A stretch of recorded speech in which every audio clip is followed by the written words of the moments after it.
Meeting to order. For roll call, everybody's in attendance for tonight. And at this time, we're going to pause to seek guidance.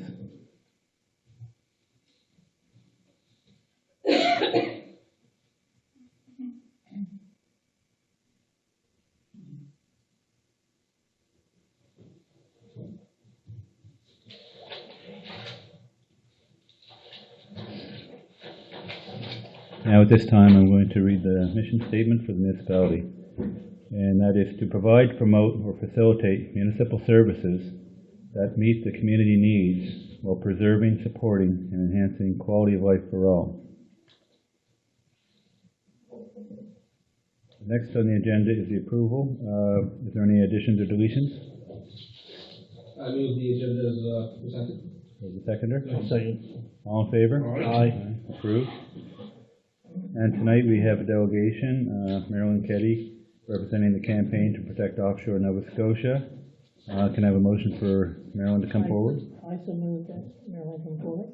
I'll second it. All in favor? Aye. Welcome to the municipality of Digby, and look forward to hearing your presentation. The floor is yours.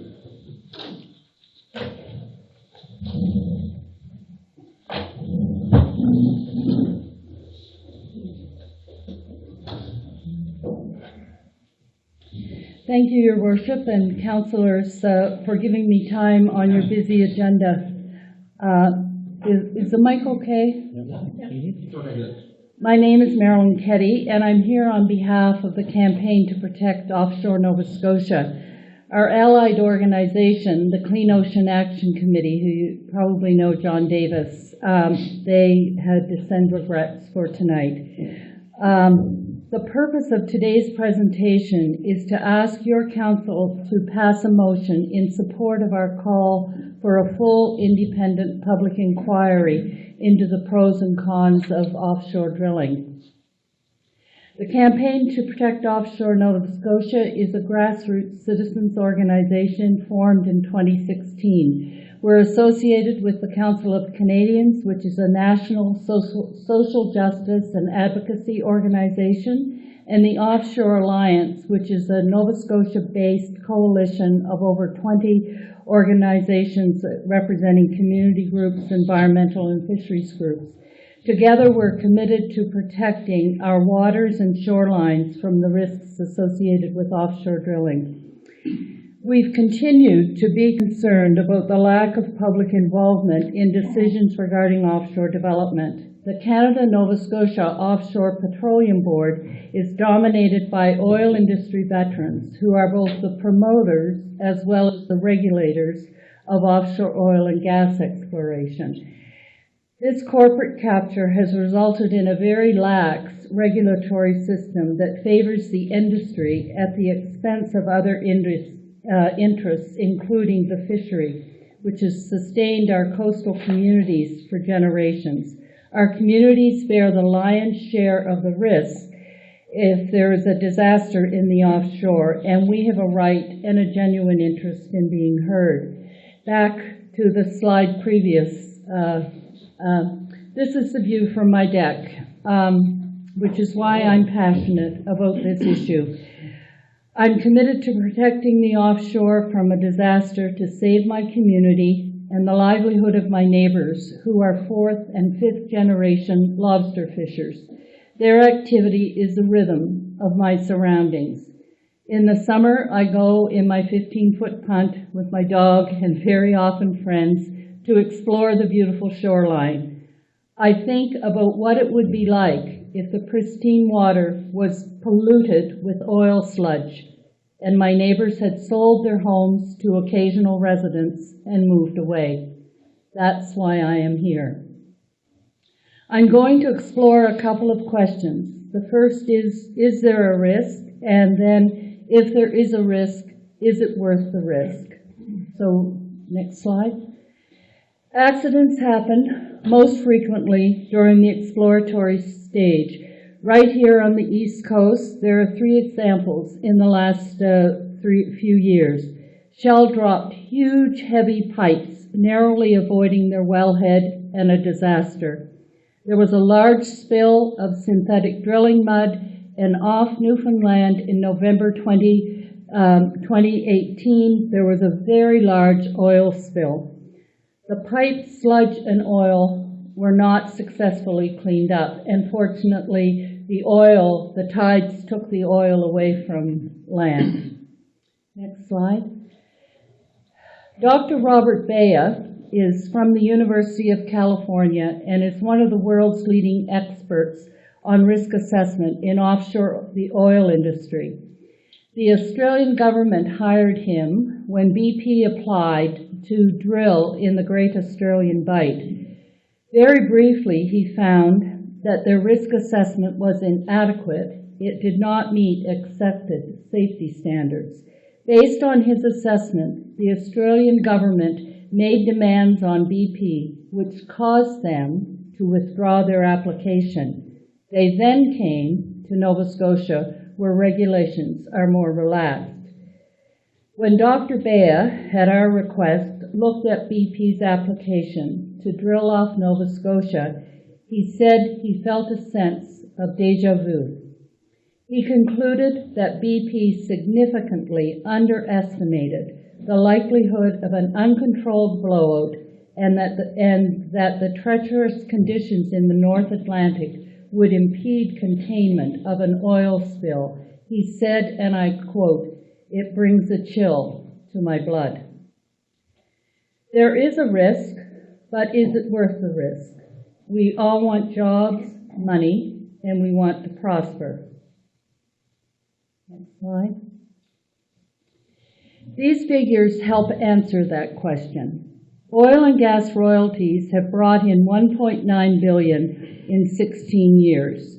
Our seafood products have brought in $1.8 billion in 1 year, and our ocean-based tourism has brought in $1.9 billion in 1 year. Thus, our seafood and tourism bring in nearly $4 billion in 1 year, and that money stays in our communities, but revenue from oil and gas does not. Next slide. Although BP, at least temporarily, has withdrawn from our waters, their approval to be here provides a stark example of the inadequacy of our current regulatory system. BP is the company with the worst safety record in the world, and they were given permission to drill off Nova Scotia. They caused the Deepwater Horizon disaster in the Gulf of Mexico, and after a decade, communities there are still struggling to recover. There's no precedent for drilling under conditions like those in the North Atlantic. Water is twice as deep, and tide and weather conditions far more fierce than in the Gulf of Mexico. This map is a depiction of what the Deepwater Horizon disaster would look like around Nova Scotia. They were not drilling as close to land as some areas open for bid are here in our waters. There's mounting scientific evidence that there is a climate crisis. The recently released study, Canada's Changing Climate Report, commissioned by Environment and Climate Change Canada, is a frightening reminder that time is running out. Canada is experiencing warming at twice the rate of the rest of the world, and our north is heating up at almost 3 times the global average. An earlier report from the Intergovernmental Panel on Climate Change makes it clear that to limit global temperature increase to 1.5 degrees Celsius, we need to move away from fossil fuels. We have 11 years. Further, international economists call for an end to fossil fuel subsidies in order to promote the move to renewable technologies. Next slide. But it could get worse. This map shows the areas up for bid for the next couple years. It is a large area. It includes marine protected areas, is in close proximity, if not in nursery and spawning areas that support our fishery, and surround and goes under Sable Island, a national park. Oil and gas development is still being vigorously promoted by our provincial and federal governments, without input from our municipal governments and meaningful involvement from fishery, tourism, environmental groups, and those communities on the coast who bear the lion's share of the risk. Next. Seismic blasting is used to map the geology below the ocean floor. It produces very loud sounds. Air guns are shot every 10 seconds around the clock for usually months at a time. It affects sea creatures, including whales, lobster, fish, even plankton. It degrades their environment and their systems, causing issues like inability to communicate and avoid predators, decreased immune system and catch rates, and increased mortality. Further, seismic blasting could resume in our waters at any time.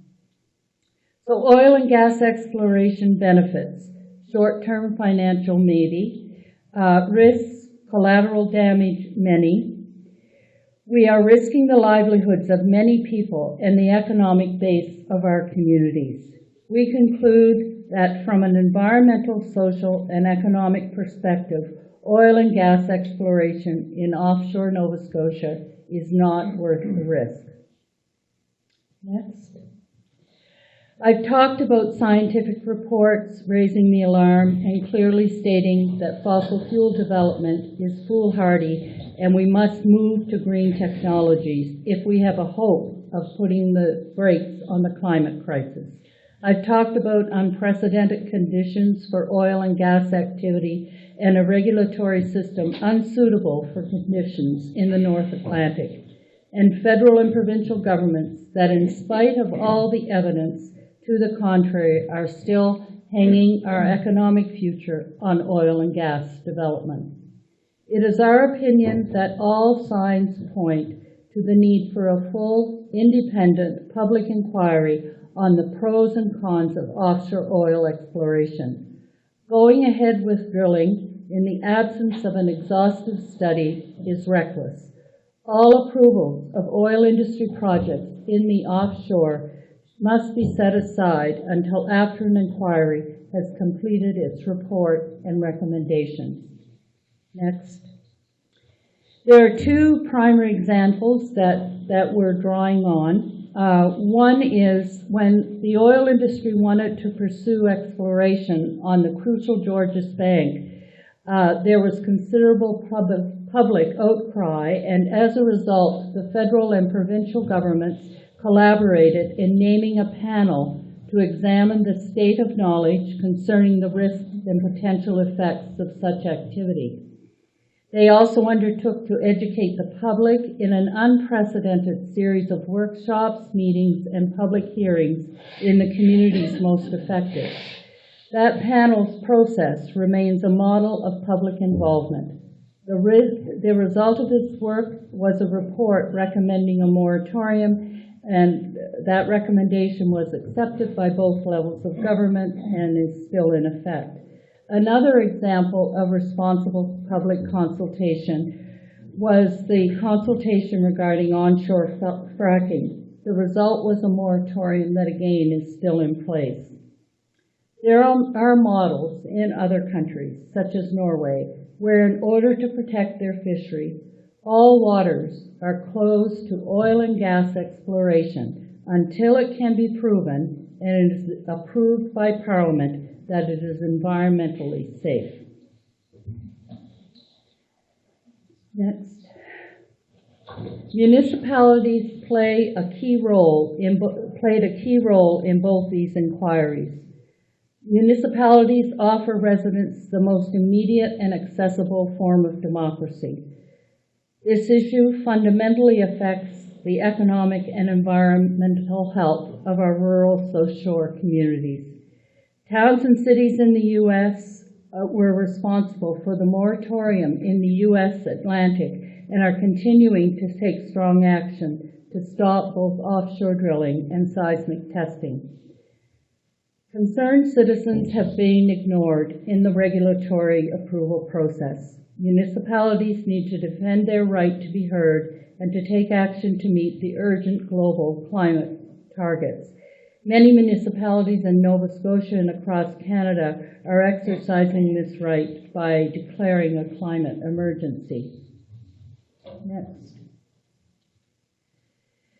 We're asking your council to pass a motion calling for a full independent public inquiry into offshore oil and gas exploration.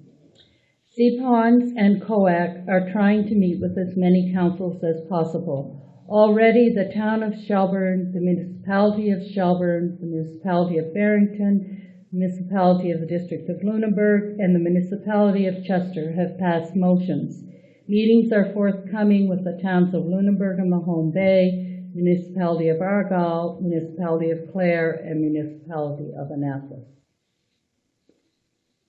Next.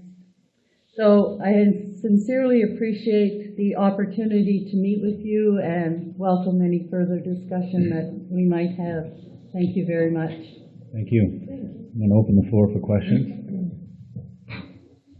Councillor Tudor? I recall we had somebody giving a similar presentation several years ago to yours. And one of the things that they brought up is the Nova Scotia regulatory requirements. They didn't have the equipment required to close a blowout. It was being kept in France, I want to say. In Norway. Norway, Yeah. and one of the reasons they had to move to Australia is that they required that equipment on the site. Is that correct? And it's too expensive. Yeah. Part What of they said.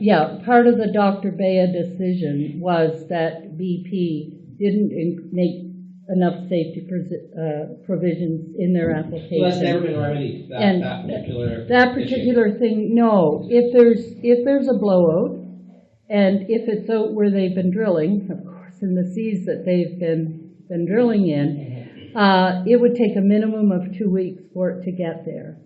So a lot of damage is done. And there's also no provision for drilling a relief well at the same time that they drill the main well, which, so in order to stop the blowout, they'd also have to be drilling this other relief well to relieve that pressure. So it's those kinds of things that, and the usual technology, things like the dispersants are toxic that they use, and they don't work in our seas. You can't use those boom effect things in the North Atlantic. So, there just isn't the technology, and the oil companies operate on the assumption that an accident is highly unlikely. So they hedge their bets. For them, they calculate that it's cheaper to litigate than to pay the money up front and take the safety precautions. So. I remember before too, they were talking about one of the main concerns on the edge of was it Georges Bank or Browns? I can't remember. Yeah, Scotian they were drilling on the Scotian. Yeah, on the Scotian shelf. Like, admittedly by the company itself, it was the absolute limit of their technological ability for where it is. Yeah. They still talking that way? This is 4 Yeah. years ago. They don't, drilling under the conditions that they're drilling is unprecedented. So they haven't, so they haven't developed the kinds of technologies. The fact that Shell was out there drilling, and by their own admission, they said they underestimated the tides and the weather conditions out there. Ask anyone who lives in Nova Scotia and fishes on those waters or sails on those waters for that matter. We know how fierce it is out there. I know how fierce it is going off, not that far from where I live. And it's many, many times worse out where they are. So it's just if they're not required to take the precautions, they don't spend the money to do it. Other questions?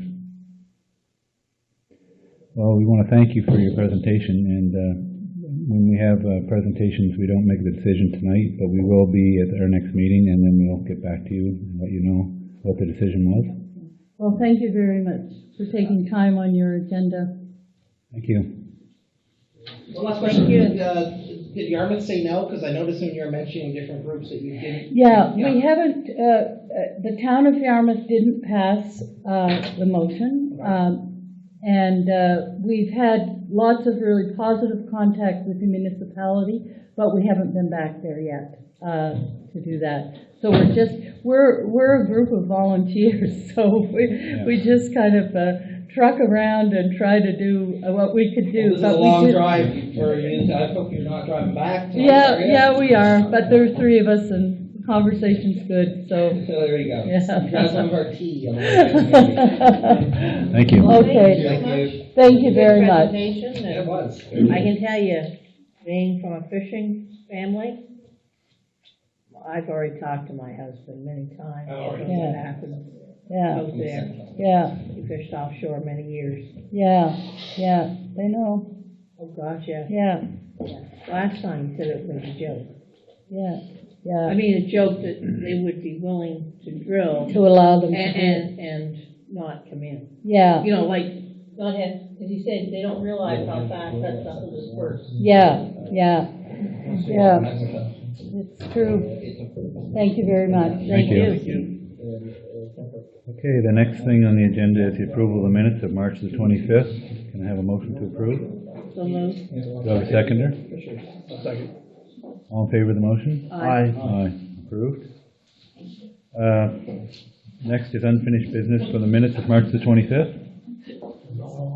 Fireworks near livestock.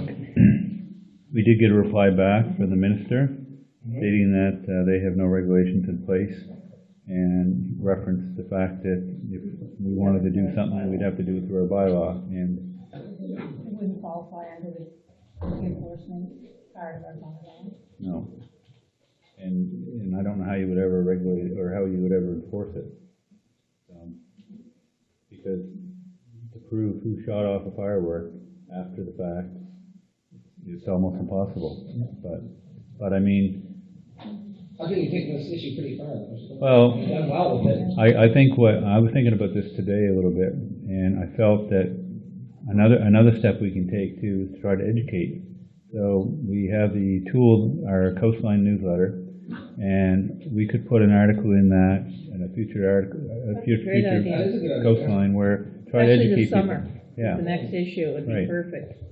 Because I don't think people realize what they're doing. what the effects are, even on babies, which we don't need to put in, but, Yeah, I mean, that like 2 or 3 years ago, a man had his dog down, he got so scared it broke its leash, and it took him 4 days to find that dog, I've heard stories like Yeah. that. you know, so, and, so I thought we could try to educate the public on the impacts of fireworks around animals, so I felt we could do at least that much. I think it's great. Thank you. And maybe add some suggestions as to nights of fireworks. There's gonna be fireworks, so keep your dogs inside. Both legs, yeah. I know when the lightning, what the impacts it has on dogs, you know, so. Okay, the next is CAO report. Everybody's had a chance to review the report. Is there any questions for the CAO? Still good. Still keeping you around under Fraser. Get ready of this week. That's good. Glad to hear it. My Still bank will be looking glad good. too. I got no questions, just right on. No questions? You've got the meeting dates and reminders before you. Is there any that is a conflict for some of you? Not that I know of. I'm glad, I know it was a pain for Portland to Fraser last week, but I'm really glad that we pushed that meeting to today. Okay. I noticed you've got a planning advisory committee meeting coming up. That's going to be your first one in quite a while, is it not? So that's more day after Deathmore. it's Thursday. Thursday the 25th. At 6 p.m. Is this just an introductory meeting with the new members, or do you have some items that you're starting to do a review on? It's gonna be a mixture, because we're already looking at what we need to start on again, and that will be mentioned by Chris and I think it is part of an orientation of the two new members, as well as discussing the new municipal planning. Mandatory planning. That's, I'm curious, I really want to hear what he has to say about that. Let's see what the basic extreme minimum is. No roundup for the province, there, we're done, for the county. There we are. Finished. Okay. Next is the update on capital projects 2018-2019. Any questions? None? Motion for that? No?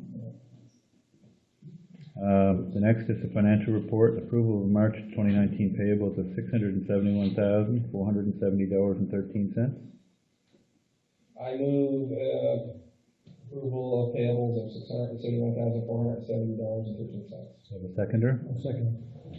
All in favor? Aye. Aye, approved. You've got the income and payables expense report before you for March of 2019. Are there any questions?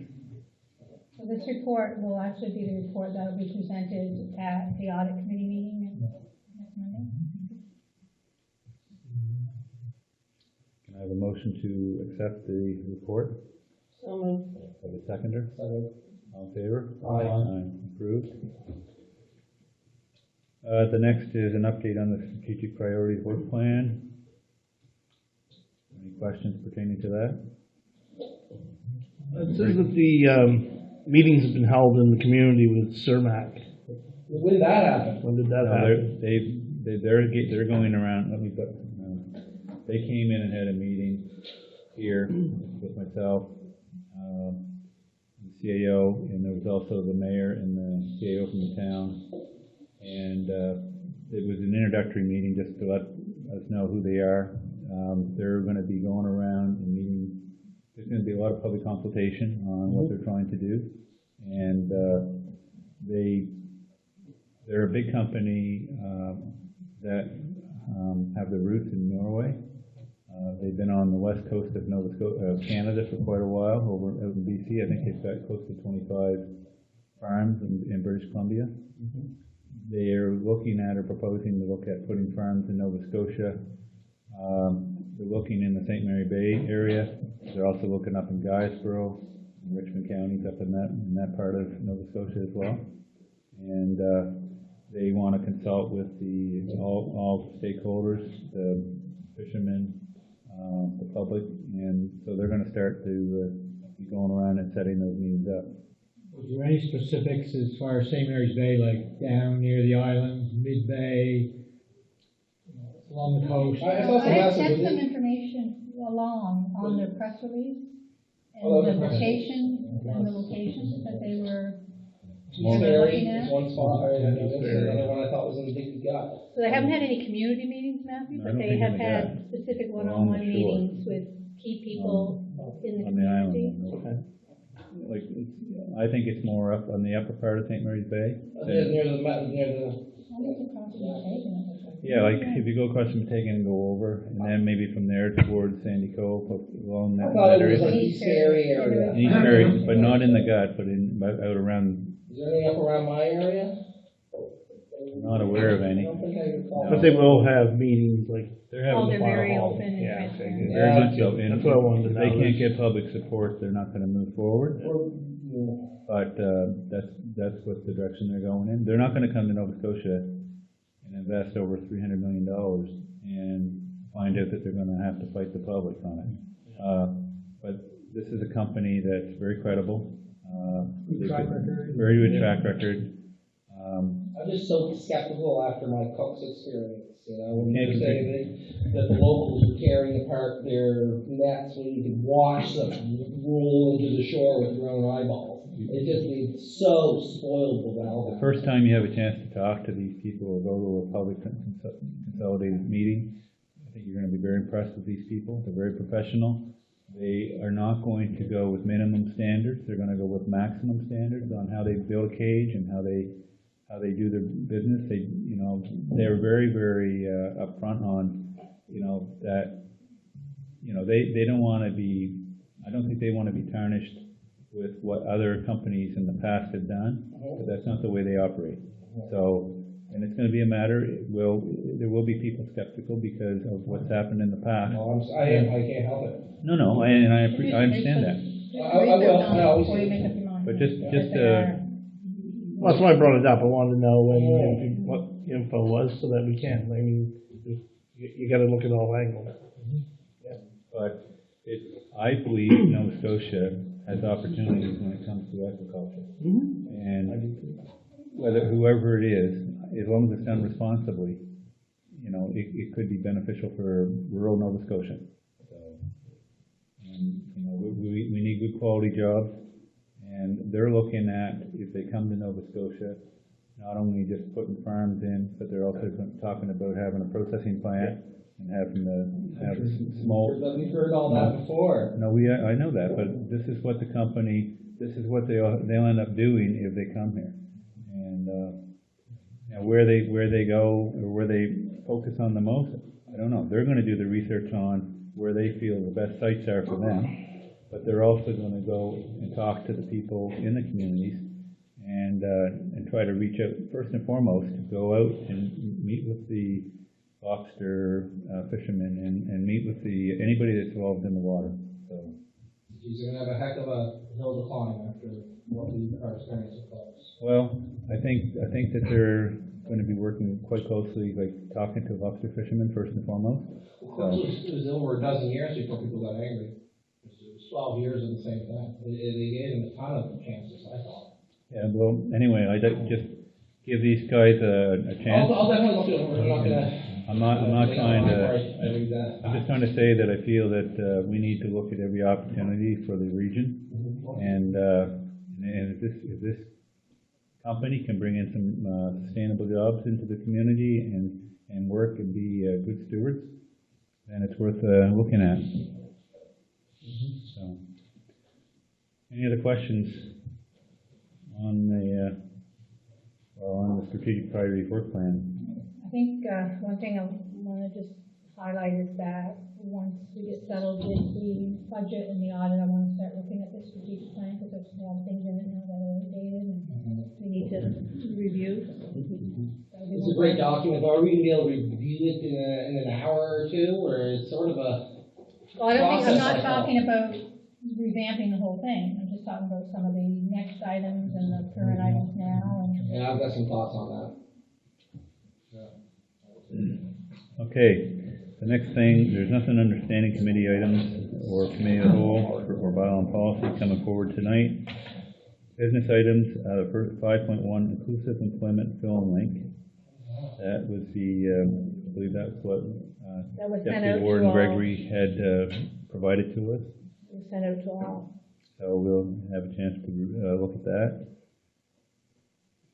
If we hadn't had a problem with our computers on the weekend, I would have had a look at it, but I haven't had time to look at it yet because, It's really, really good. yeah.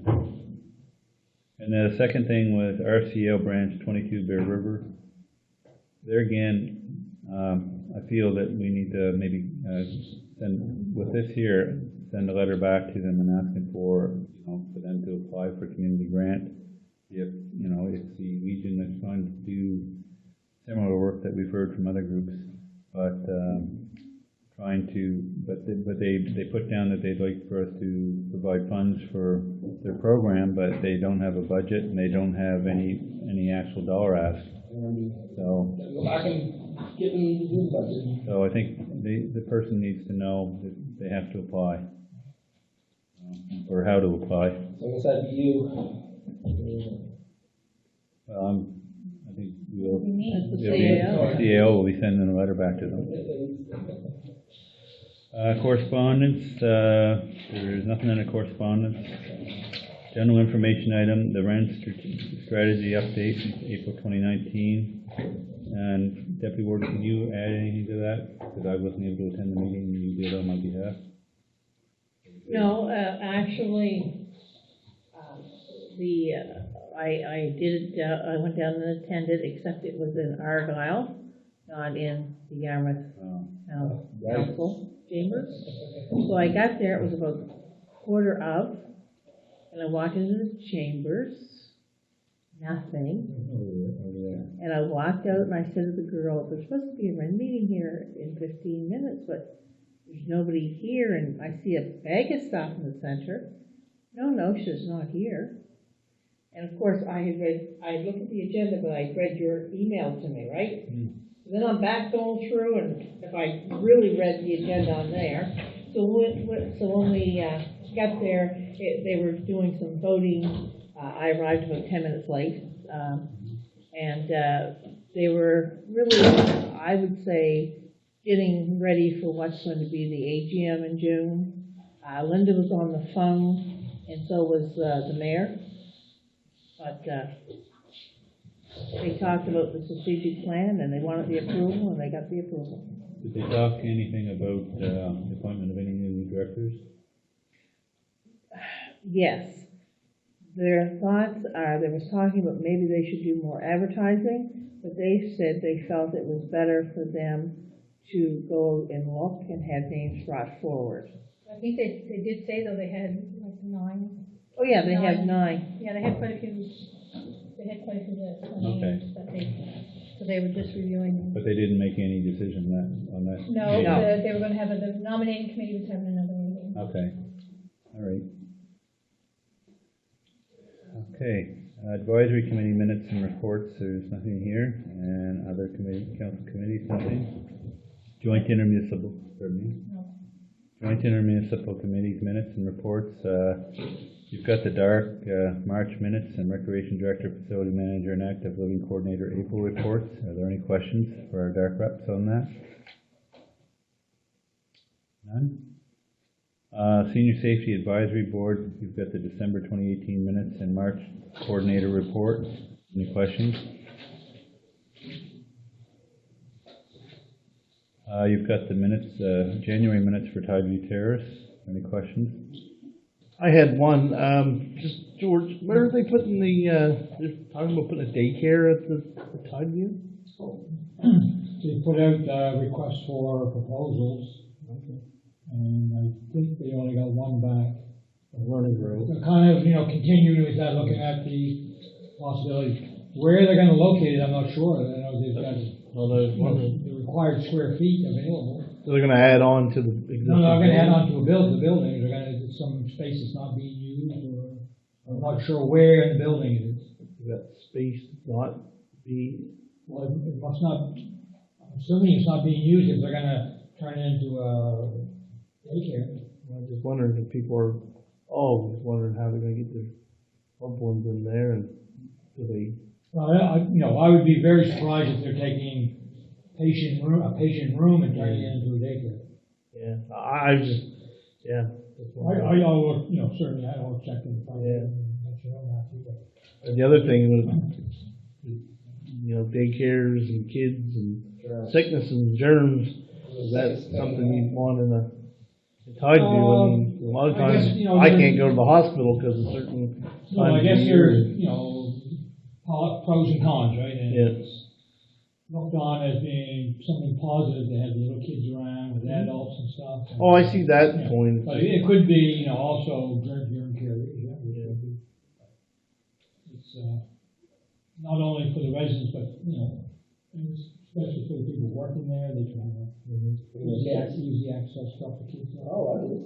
And they'll also be open to other people in the community too, not just the workers. If it goes ahead. Yeah. I was kind of wondering where they were putting it, yeah. Well, I will find out, where their space coming from and what they're, Question I have too on that would be, is if they put a daycare in there, how is that going to impact the daycare that Dalla has? Dalla's the one that wants to put the daycare in there. I was just, They're the one that Okay. made the application to do set up the daycare. Okay. I was just wondering where they were putting it, because there's all this talk about can't get anybody in it, can't get the elderly in yeah. there. Now they have open space, so I kind of got.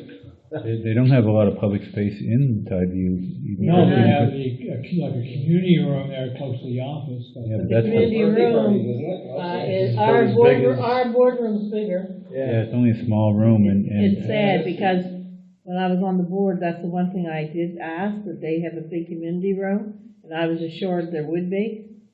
I know, it's Yeah. small. Okay, you can get some answers back for Yeah. next meeting. So it was the space, was there anything else besides where the space was coming from? Space, and then also the concern was about, whether or not it's safe with the the with the sickness and everything. Because the young people are prone to be quite sick. Oh, yes. Oh, yeah. So, They got plenty of germs. okay, any other questions for Councillor Manzer regarding Tideview? If not, you've got the waste check January minutes and January, February, March waste check connections. Are there any questions pertaining to any of those reports? I just noted that the Sharon's left as the education coordinator, and that they're looking for a new education coordinator right now. She was there for 8 years. Yes. So, And she has gone to a part-time job. okay. Okay. The next is the Wren LOC December 2018 minutes. We've got those. Any questions? Okay, outside boards, you've got the data March minutes, or March minutes, yeah. Any questions? Okay, we're going to move on. Councillor District Activity Reports. I'm going to mix it up, and I'm going to start with Councillor Manzer. Whoa. Geez, ruined your day. Just, my regular committee meetings and stuff. Volunteer recognition, thing that event they had at the theater at the school, which was, changed from last year, but I think it went over very well. A little faster maybe. I finished my survey of the Weymouth area. I'll get back to you later. Check about that. I finished the house thing in Weymouth North. Number of WWDC, the waterfront development thing they've got a new thing going in Weymouth, Wake Up Weymouth, trying to get some ideas, and presently they have about 150 suggestions of things that anywhere from, having a little coffee shop to have a big mall. So we're presently trying to narrow those down and then we'll pick a few to kind of concentrate on one. And that's about it. Okay. Councillor Tudor. A lot of real personal stuff, like an individual meeting, like housing forms, those sorts of things.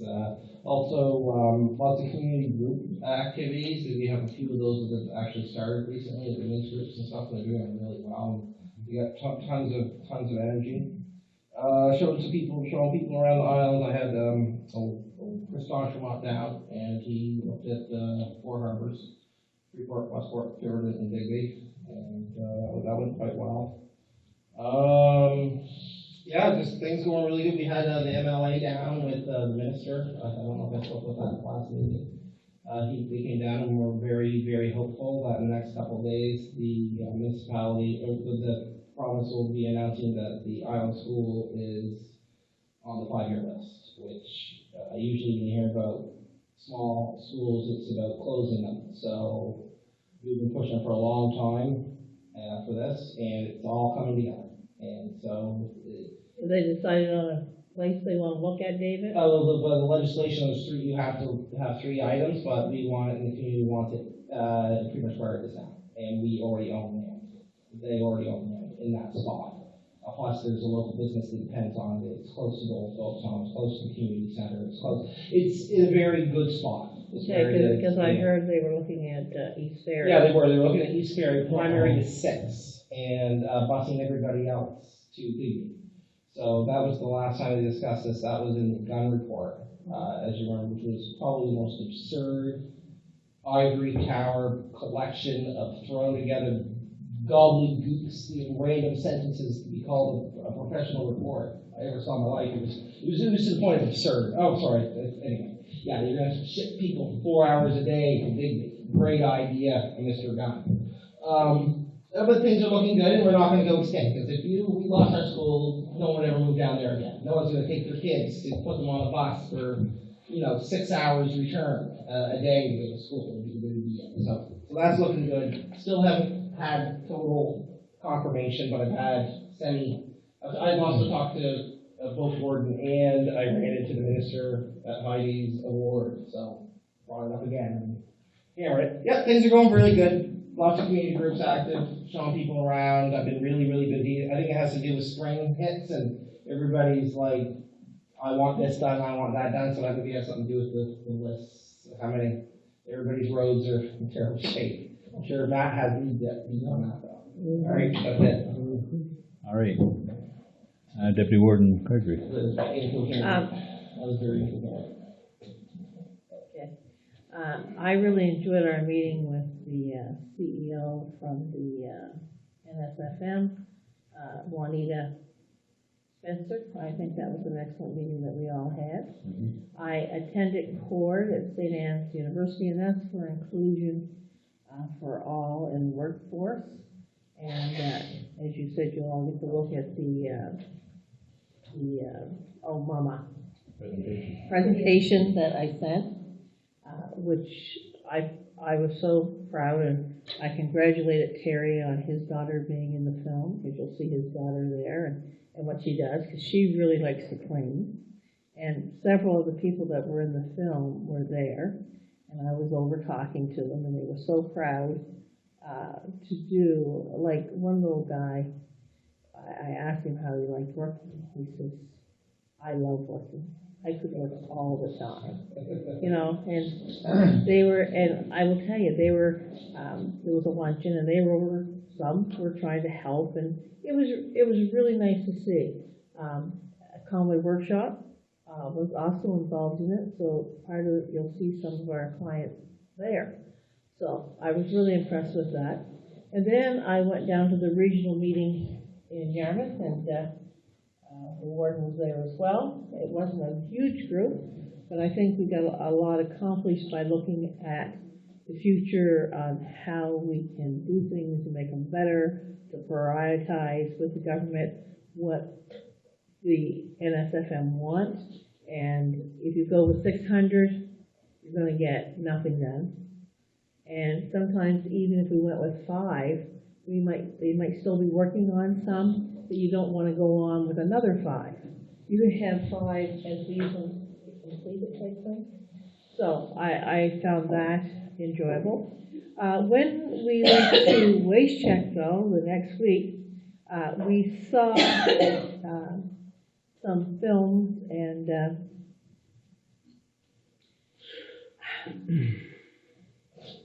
how would I don't really want to say the title. Don't be a. Can't remember what title. Underdog? Started with P. Don't be afraid. Yeah. I'm glad you said it. Anyway, Anyway, it's talking about needle injections and what happens. And, you know, they're showing what happens to the workers. You're on the line. And again, that was excellent, and they're supposed to send that, so you'll get to see that as well.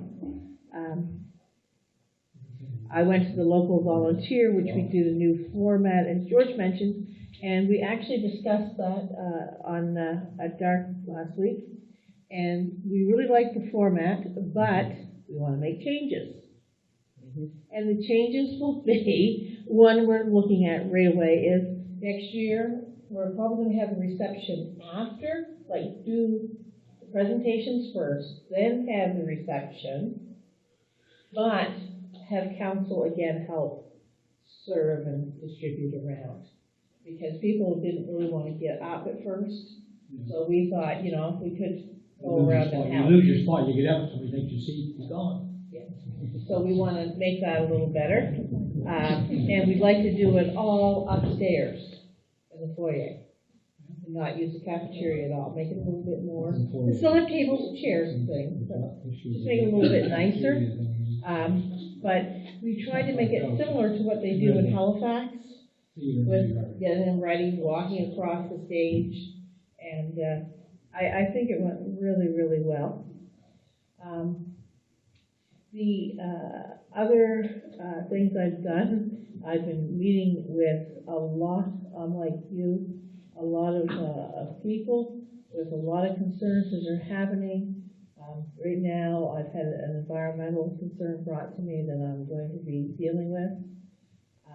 I also, say I had excellent news because my husband had his eye surgery and it's very successful. He's back driving. And even though that isn't really council, it really affects me as a counselor.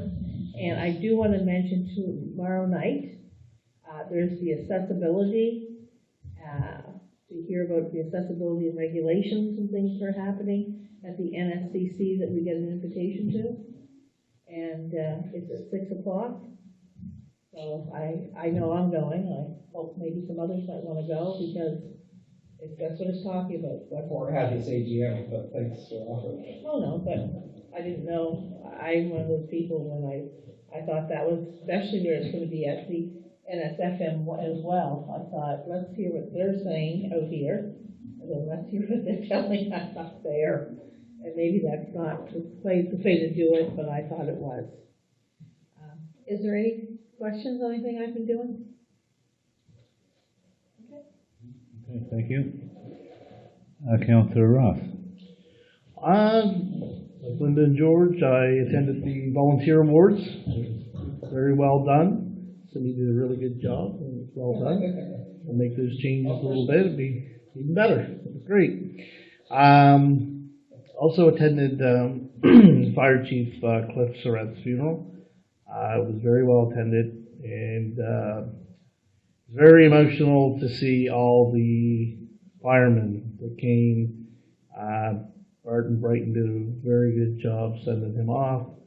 They had, well over a dozen fire trucks parade through from the Frenchies in town all the way down to the Barton School, and and everybody came into the hall, into the Brighton Fire Hall, and had the celebration of life, and special thanks to those firemen and the police, couple of police cruisers that went out and stood at attention when Cliff went by in the fire truck. So that was really cool. I've also been dealing with road issues at that time of the year. I've sent a fair amount of pictures and stuff to DOT, to the MLA. I've reached out to the MLA to go for a little drive. I don't call them gravel roads anymore, they're mud roads.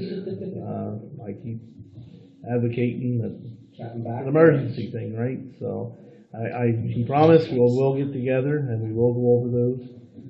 In the meantime, I keep forwarding that stuff off. I've also forwarded some regulatory stuff pertaining to the rail bed and the open trails, pertaining to four-wheelers and other off-road machines and who can do what. So dealing with a little bit of that. What else? It's been busy, pretty active, and there's more stuff coming up. So. Thank you. Is one of the roads that you've advocated for the Bloomfield Road as well? Oh man, if they would gravel that tomorrow, that would be like A1. That is mass. I had a resident there contacting me on that as well. I passed on their concerns to the MLA. Yep. And I actually stopped in the office, the MLA's office as well, and passed it on to his assistant. So, anyway, hopefully something good can come out of it soon. I'm hoping, like, But it's a matter of spending money on the gravel roads and redoing them, and we are getting work done every year, but there's so many of them that we have that are in such hard shape. So that's just it. I don't want to knock DOT and I don't want to knock the province. What they have done is excellent. Right. You go back out on the beginning of the Sissibu, heading over to your district in Bear River. If you go on the Dosetville Road, wow. And everybody you talk to is like, wow, can't believe the job that they did. And that is what we want to have built. That's got to be done to all our dirt roads and all our districts. Like, I guess, yeah, and I guess the thing is the province is trying to redo these, but they have budget constraints as well as we have, but it still makes it very hard for someone living on a road that hasn't been upgraded. There's a picture of a guy up to his waist in one of the roads. Up to his waist. Well, I got a think it's picture of a guy to his knee, and it's I thought that was probably, it. I think it's to his knee, but Okay. behind the angle, it doesn't look like it's up here. I But got a still, photo of the guy up to I his knee, mean, and they're then- trying to tow him out with four-wheelers and other trucks, and it's like, this is a public road, like, I know it's hard to say one road is worse than the other, but Bloomfield's bad. Bloomfield's been bad for a long time. I mean, I live on a dirt road, and I will even say my road's not that bad, like, it's.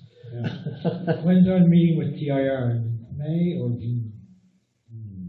I don't Just remember. make myself a note to actually look to see when I it didn't is. see it on the, dates or the paper, I don't know I don't know if they went to June or not. Yeah, I got a meeting with. My district should Sharon own a on grader, Friday, 'cause they can so just that's go on round the and round. with the board and nothing. I'll double check, I mean, we usually take it on for bylaw policy, but I'll have to check to see when we're scheduled to.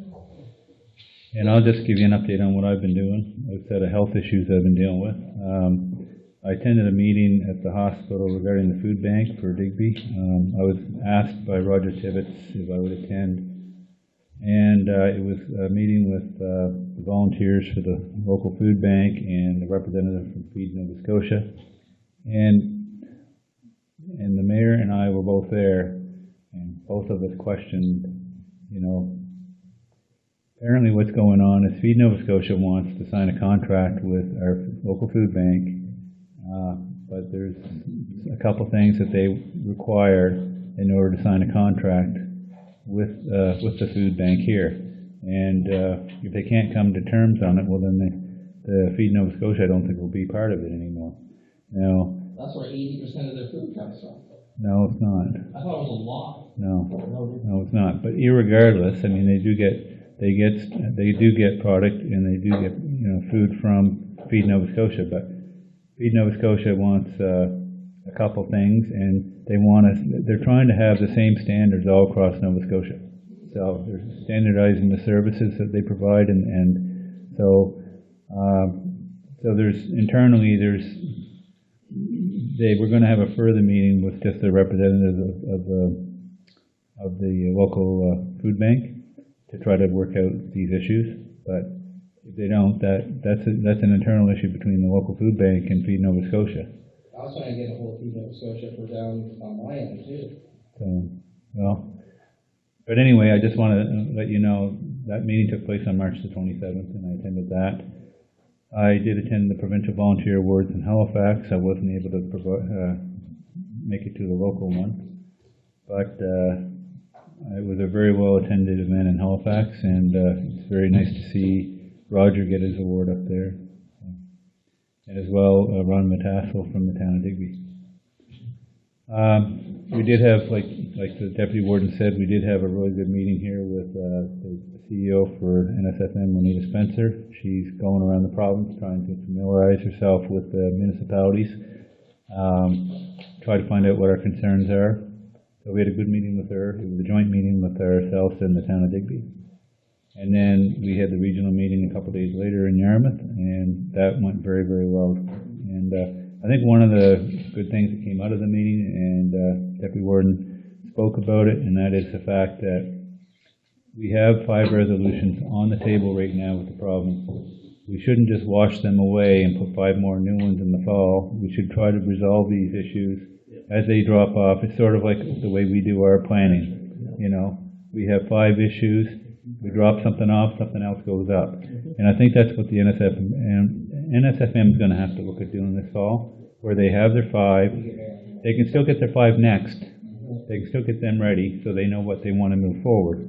But because it's very hard for staff to, you know, they're working on this, and then all of a sudden they've got 5 more, and they haven't resolved the other ones. Well, not only that. Yeah, that is, yeah. Well, up until now, every year, that's what's happened. And guess what? And I'm not saying this happens, for 1 second, but if a provincial department did not want to have to address an issue, they just had to wait a year, and then it was gone, because there was another priority. So I think that their approach they're trying to take right now is going in the right direction, and so And they're also looking at doing a better job marketing NSFN and marketing the issues that municipalities have. And so, under the leadership of the president right now, Wade Mason, I think they're doing a great job. So. Wade Mason's the president now, just remember when I first heard like 20 years ago. No, he didn't. He wasn't around then. No, he wasn't. He wasn't elected. He was well known in Halifax, so before he got elected. I also attended Cliff's funeral, and I felt that, with the representation there from the fire department through our whole district, I believe every fire department was represented there, and we have 11. There was also fire departments there from down the Front Shore, Metagan and St. Bernard, and I believe Southville was there, but that's part of ours too, but then there's another one was there, Havelock. So anyway, there was a huge contingent of firemen there and I know that the town of Digby's fire department, I think they pretty well had every member show up. Yeah. I counted it, I think 35 or 36 members there. They're all on the rescue truck now, pop out. So, it's very touching that, and it was, sad, under the circumstances, but Cliff he did a tremendous job for Brighton Barton Fire Department, and over the years, in representing the community, and, it's good to see that he was recognized for that, and that the community came out and support his family. Okay, that's it for me. Next is going to be in camera. So everybody want to have about a 2 or 3 minute break, and then we'll go in camera. Oh, no, what do you think?